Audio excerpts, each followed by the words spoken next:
दोस्तों, स्वागत है लाइफ इन स्टोरी 3 में। आज हम एक ऐसी कहानी सुनने जा रहे हैं जो शायद आपके दिल को छू जाएगी। यह कहानी है उस इंसान की जो अपने अतीत के बोझ तले दबकर वर्तमान की खूबसूरती भूल गया था। कहानी का नाम है अतीत को छोड़ना और आगे बढ़ना।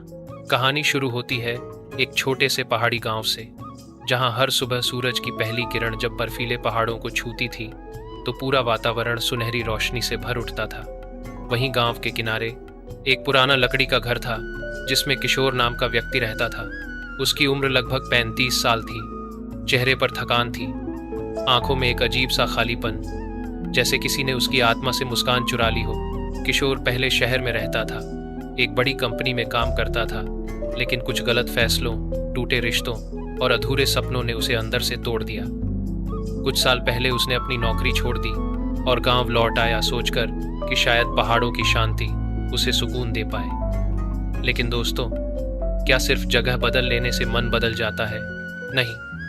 अतीत अगर दिल में जकड़ा हो तो चाहे आप स्वर्ग में भी चले जाएं, मन वहीं भटकता रहता है जहां आपने अपनी खुशी खोई थी। किशोर हर सुबह घर के बाहर बैठकर पहाड़ों को देखता। दूर बहती नदी की आवाज़ उसे सुकून तो देती, पर मन के भीतर का शोर शांत नहीं होता था। हर बार वो खुद से कहता, काश मैंने वो गलती न की होती, काश उस दिन मैं चुप न रहा होता, काश मैं किसी और तरह से जीता। वो काश ही उसके जीवन का स्थायी शब्द बन गया था। एक दिन गांव में एक वृद्ध साधु आए। सफेद वस्त्र, शांत चेहरा और आंखों में अजीब सी चमक। लोगों ने बताया उनका नाम स्वामी शांतानंद है, जो कई वर्षों तक हिमालय में ध्यान करते रहे हैं। गांव वाले उनके पास आशीर्वाद लेने आए, लेकिन किशोर दूर से ही देखता रहा। शाम को जब सूरज ढलने लगा, किशोर अकेले नदी किनारे बैठा था।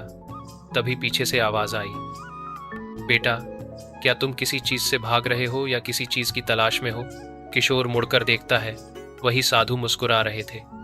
किशोर ने थोड़ी झिझक के बाद कहा, भाग तो रहा हूं बाबा, अपने अतीत से, लेकिन वो पीछा नहीं छोड़ता। साधु उसके पास बैठ गए। जानते हो बेटा, पानी में पत्थर फेंको तो लहरें बनती हैं, लेकिन थोड़ी देर बाद पानी फिर से शांत हो जाता है। तुम्हारा मन भी वैसा ही है। अगर तुम पत्थर फेंकना बंद कर दो तो वह खुद शांत हो जाएगा। किशोर ने हल्की मुस्कान के साथ कहा, बाबा, लेकिन अतीत के पत्थर तो मैंने बहुत पहले फेंक दिए थे, अब वो अपने आप लौट आते हैं। साधु ने धीरे से कहा, नहीं बेटा, तुमने फेंके नहीं, उठाए हुए हैं। हर दिन उन्हें अपने साथ लेकर चलते हो, पछतावे के रूप में, यादों के रूप में, दुख के रूप में। जब तक तुम उन्हें छोड़ोगे नहीं, तुम आजाद नहीं हो सकते। किशोर चुप हो गया। नदी के पानी में सूरज की लाल परछाई पड़ रही थी। उसने अपने प्रतिबिंब को देखा। वह थका हुआ, बुझा हुआ इंसान। उसे खुद पर शर्म आने लगी।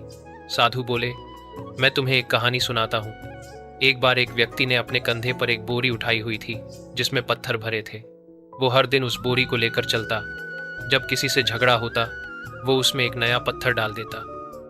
जब कोई उसे धोखा देता, वो एक और पत्थर डाल देता। धीरे धीरे बोरी भारी होती गई और एक दिन वो आदमी थक कर गिर पड़ा। तभी किसी ने उससे कहा, अगर तुम ये बोरी फेंक दो तो शायद फिर चल सको। वो बोरी फेंक देता है और अचानक उसे महसूस होता है कि उसके कदम फिर से हल्के हो गए हैं। बेटा, तुम्हारे भीतर भी ऐसी ही एक बोरी है, अतीत के पत्थरों से भरी। किशोर ने धीरे से कहा, तो मैं क्या करूं बाबा? साधु मुस्कुराए, हर दिन एक पत्थर छोड़ दो। जिस व्यक्ति ने तुम्हें दुख दिया उसे मन से माफ कर दो। जिस गलती ने तुम्हें परेशान किया उसे अनुभव में बदल दो। और जिस सपना अधूरा रह गया उसके लिए खुद को दोषी मत मानो। जीवन नदी की तरह है, उसे रुकने मत दो, उसे बहने दो। उस रात किशोर ने बहुत देर तक आसमान देखा। तारों के बीच उसे कुछ जवाब मिले। अगले दिन उसने पहली बार अपनी पुरानी डायरी के पन्ने जलाए। उन पन्नों में वो सब लिखा था जो उसे हर रोज दुखी करता था। उसने अपने दिल में धीरे से कहा, अब बस, मैं आज से केवल आज में जीऊंगा। दिन बीतते गए। अब किशोर सुबह सुबह गांव के बच्चों को पढ़ाने लगा। जो बातें कभी उसे दुख देती थीं, वही बातें अब उसकी सीख बन चुकी थी। उसकी मुस्कान लौट आई थी। वो लोगों से बात करता, खेतों में काम करता और सबसे बढ़कर वो अपने मन के साथ सुलह कर चुका था। कुछ महीनों बाद स्वामी शांतानंद फिर गांव लौटे। किशोर ने उनके पैरों में झुककर कहा, बाबा, आपने मुझे जीना सिखाया। साधु ने सिर पर हाथ रखकर कहा, बेटा, मैंने कुछ नहीं किया। तुमने खुद अपने मन की जंजीरें तोड़ी। याद रखो, वर्तमान में जीना ही सच्ची आज़ादी है।